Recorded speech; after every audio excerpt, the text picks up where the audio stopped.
to desperately win this debate. And here's my question, if we're going to generalize and smear. If, okay, people say yesterday's bombers, and we've got to be careful, there's a trial going on, were yesterday's attackers, motivated by Islam? Big debate. I don't believe they were. Let's say they were. Let's say Faisal Shahzad, the Times Square bomber, was motivated by Islam. Let's assume, for sake of argument, that Richard Reeves, the shoe bomber, was motivated by Islam.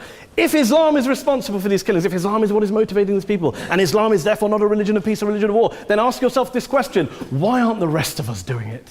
Why is it such a tiny minority of Muslims are interpreting their religion in the way that the opposition claim they are? Let's assume there are 16,000 suicide bombers in the world. There aren't. Let's assume there are for the sake of argument. That's 0.001% of the Muslim population globally. What about the other 99.99% of Muslims who the opposition tonight either ignore or smear? The reality is that the rest of us aren't blowing ourselves up tonight. The reality is that the opposition came here tonight not worried about the fact that me and Adam might pull open our jackets and blow ourselves up tonight because we're followers of a warlike warrior religion which wants to take over Europe and Daniel's university.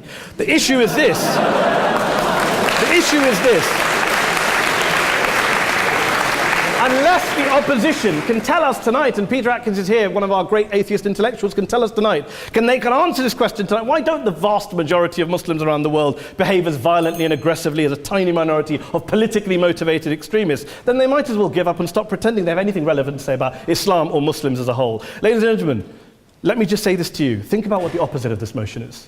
If you vote no tonight, think about what you're saying the opposite of this motion is. That Islam isn't a religion of peace, it's a religion